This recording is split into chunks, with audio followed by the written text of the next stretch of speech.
আসসালামু আলাইকুম এভরিওয়ান, কেমন আছেন সবাই? আশা করি ভালো আছেন। আজকে আপনাদের সাথে শেয়ার করব কিভাবে আমি হাতে মেখে গরুর মাংস রান্না করি। চলেন আপনাদেরকে দেখাই। এই যে আমি গরুর মাংসগুলো ভালোভাবে ধুয়ে নিয়েছি। এবার আমি এখানে একে একে সবগুলো প্রণালী দিয়ে দিব। প্রথমে দিয়ে দিলাম পেঁয়াজ, আদা রসুন বাটা একসাথে আছে। এখন আমি দিয়ে দিলাম জিরা বাটা, দিয়ে দিব গোটা এলাচি, তেজপাতা, দারচিনি, লং। এখন আমি আবার দিয়ে দিলাম জয়ত্রী জায়ফল বাটা। এখানে গোলমরিচও আছে একসাথে, সব লবণ দিয়ে দিয়েছি। দিয়ে দিলাম হলুদ, মরিচ,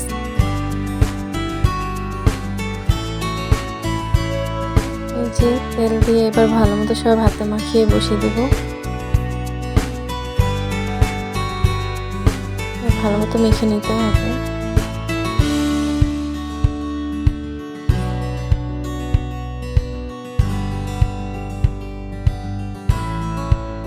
আমি এবার এখানে আমার হাতে যে মশলা আছে, এখানে হাতে একটু পানি নিয়ে এখানে পানিগুলো দিয়ে দিব।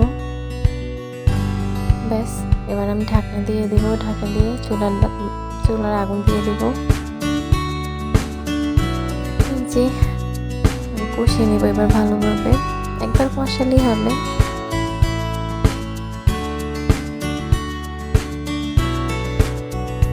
এই যে আমার কষানো প্রায় শেষ। এবার আমি এখানে পানি দিয়ে দিব।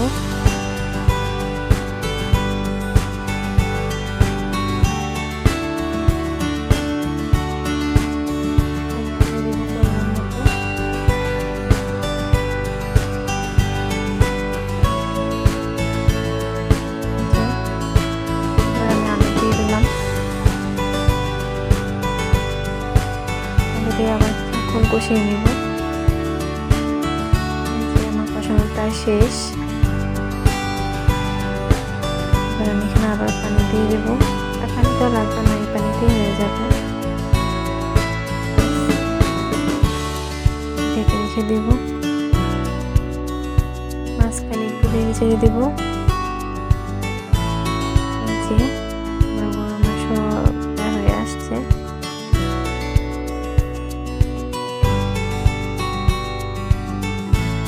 আমি ঢাকনা দিয়ে আবার কিছুক্ষণ রেখে দেব।